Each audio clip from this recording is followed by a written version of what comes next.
Salut la team, j'espère que vous allez bien. Aujourd'hui pour cette nouvelle vidéo, on se retrouve pour un petit bilan classement Ligue 1, Ligue 2, classement national pour ce mois d'avril, ce mois de printemps 2023. On va voir un petit peu ce qui s'est passé ces derniers temps dans les 3 meilleurs championnats de France. On va commencer par la Ligue 1 où le Paris Saint-Germain est toujours leader, mais plus que 6 points d'avance sur Lens et Marseille qui sont tous deux à 60 points. Le Paris Saint-Germain reste sur 2 défaites consécutives en plus à domicile, une face à Lyon 1-0 et une face à Rennes. L'équipe parisienne donc en difficulté en cette année 2023, faut le dire, hein, éliminée en 8e de finale en Ligue des Champions. Souvent ils n'ont pas répondu présent en Ligue 1, donc ça reste quand même de très mauvais résultats pour le Paris Saint-Germain qui est quand même une très grosse équipe avec un très gros collectif. Il reste quand même la meilleure attaque du championnat par-dessus tout avec 7 buts de plus que Monaco. Il reste par la même occasion la deuxième meilleure défense du championnat. C'est Lens la meilleure défense. Non attention, si c'est bien Lens, oui, 21 buts concédés, la meilleure défense du championnat cette saison. Lens qui est d'ailleurs deuxième, cette défense leur a permis aussi d'être peut-être deuxième, hein, avec une attaque pas si prolifique que ça, mais quand on sait défendre on a besoin de moins marquer pour aller s'imposer. Lens reste sur une saison exceptionnelle par rapport à un petit budget de Ligue 1, par rapport aux autres grands de ce haut de tableau, donc Lens qui fait une très belle saison et pour l'instant qui serait qualifié d'office pour la Ligue des Champions avec cette deuxième position. Deuxième position fragile, on a Marseille qui est également à 60 points, ça joue à la différence de but, hein, qui est plus élevée de 2 pour Lens avec 27 et 25 pour Marseille. Monaco 4ème, un peu plus loin à 57 points, mais à seulement 3 points de la deuxième place, donc ça montre que tout est possible dans ce haut de classement. En plus Paris qui revient à portée de main des équipes jusqu'à Monaco, hein. De Monaco à Paris ça peut être encore jouable pour la gagne, hein. Bon, c'est surtout entre les 3 premiers qui jouent en 6 points. Lille 5ème mais beaucoup plus loin à 5 points déjà de Monaco. C'est déjà bien d'avoir pris cette 5ème place. Lille fait une bonne fin de saison on peut le dire, parce que maintenant on est dans les 10 derniers matchs de la saison. Ils ont repassé devant Rennes qui fait des résultats contrastés ces temps-ci, un but qu'ils ont pu quand même, leur buteur Martin Terrier, ils sont quand même moins efficaces notamment en attaque, hein, ce qui fait qu'ils n'ont pas une attaque si puissante que ça. Et puis ils concèdent beaucoup de buts également, donc Rennes un peu en difficulté, 6ème pour l'instant. Ils sortent de ce top 5, ils seraient ni en Ligue Europa ni en Conference League, donc ça serait un peu décevant pour les Rennais. Reims 7ème qui fait une saison correcte, hein. C'est pareil, c'est un petit budget de Ligue 1. On va y arriver, mais ça, c'est des très bons résultats. L'entraîneur est assez exceptionnel, hein. Pour la petite anecdote, pour je pense que beaucoup d'entre vous le savent, mais c'est un entraîneur non formé officiellement par les formations de base des entraîneurs. Donc chaque année, chaque mois plutôt, Reims paye une sorte d'amende pour garder l'entraîneur, parce qu'il n'a pas tous ses diplômes et tout ça. Mais vu qu'il gagne, il le garde et au final, vaut mieux garder un entraîneur comme ça. Voilà, il arrive à sauver le club et notamment le budget du club. 8ème Nice, alors ils ne perdent plus mais ils ne gagnent plus non plus, hein. Ils restent sur 4 matchs nuls, donc c'est un peu dommage. Ils sont à seulement 5 points de la 6ème place, donc on peut encore tout envisager pour cette équipe niçoise. 9ème Lyon, c'est décevant Lyon, mais ça perd plus non plus. Mais il faut aller chercher des victoires, il manque 2 points les Lyonnais, et puis c'est une équipe normalement qu'on devrait retrouver au moins dans le top 4 par rapport au budget et au joueur global de cette équipe. 10ème Lorient décevant, hein. Lorient qui avait fait un très bon début de saison, toujours dans le top 5, et là c'est vrai que ça stagne dans ce milieu fin de saison. Lorient c'est plus compliqué, ils ont dégringolé quasiment de la 4ème place à la 10ème place et la dégringolade est peut-être pas terminée. Ils ont quand même un petit matelas d'avance par rapport aux équipes hors top 10, mais attention à se méfier parce qu'il y a des équipes comme Montpellier qui reviennent bien.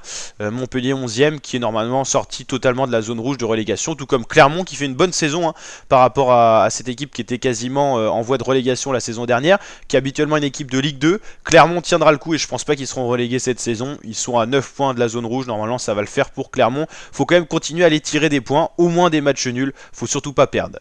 Toulouse ça dégringole aussi, hein. Toulouse c'est sur ses 5 derniers matchs 4 défaites, 35 points. Attention quand même, on n'est pas si loin de la zone rouge, normalement ça devrait le faire pour Toulouse, mais il va falloir aller chercher des points aussi. Nantes là 14ème 30 points, on n'est plus dans la même zone, là on n'a plus trop un matelas d'avance confortable pour la zone rouge, seulement 4 points, faut pareil tirer des points et là c'est quand même mieux des victoires. surtout s'ils jouent face à des équipes de bas de classement, faut surtout pas perdre de la marge par rapport à la zone rouge. Brest, Strasbourg, c'est un tout petit peu supérieur à la zone rouge. Pour Strasbourg, ça se joue à la différence de but par rapport à Auxerre. C'est vrai qu'Auxerre, en niveau différence de but, c'est catastrophique, moins 27. 3 avec 21 points, ça part mal. Ça sera certainement relégué. Ajaccio aussi, surtout qu'avec une différence de but de moins 31, ça s'avère compliqué. Et Angers, dans tous les cas, ça sera relégué, on le sait maintenant, à plus de 15 points hors de la zone rouge. Ils ont gagné que seulement 2 matchs cette saison. Angers et Ajaccio, c'est quasiment sûr d'être relégué. En vrai, Ajaccio 3, Angers, c'est quasiment fait la relégation. Ensuite, pour Auxerre, tout reste encore envisageable. Il ne faudra pas jouer à la différence de but parce qu'ils sont très négatifs sur ça. Ça révèle aussi une faille défensive et une faille offensive, cette différence de but. Donc en vrai, avoir ces 4 équipes avec une différence de but aussi basse en voie de relégation, c'est plutôt assez logique. Mais Auxerre, sur ses derniers résultats, peut espérer, pourquoi pas, se sortir de cette zone rouge et pourquoi pas voir une autre équipe comme Brest-Strasbourg partir dans cette zone rouge. Et puis Nantes, on va dire qu'avec ses 30 points, il n'y a rien de sûr non plus, mais on voit que la différence de but de moins 10 respecte sans doute cette logique de 14e place. Donc voilà, avec ces 4 relégués de Ligue 1, on en a parlé. En Ligue 2, c'est un peu tout autre. C'est 2 équipes qui sont promues en Ligue 1 et 4 équipes aussi reléguées. Donc voilà, Le Havre en nette domination cette saison avec 60 points déjà. C'est un très bon ratio de points, 16 victoires, beaucoup de matchs nuls, 12, mais seulement un match perdu. C'est la meilleure défense du championnat avec 14 buts concédés en 29 rencontres. C'est un très bon résultat. Au niveau des buts marqués, c'est pas la meilleure attaque du championnat. Pour l'instant, c'est Sochaux, suivi de Metz. Mais 60 points, la Ligue 1 est quasiment assurée pour Le Havre. Il faudra quand même aller chercher des points. Mais ils ont 7 points d'avance, soit un matelas très confortable par rapport au Bordeaux, les deuxièmes. Bordeaux, très bien parti pour aller en Ligue 1 aussi. Attention quand même, il y a Metz à 2 points. Il y a Sochaux à 4 points. Mais Sochaux qui a perdu de l'écart en s'inclinant face à Bastia. Ça fait que Bastia est revenu un petit peu dans la course de la Ligue 1.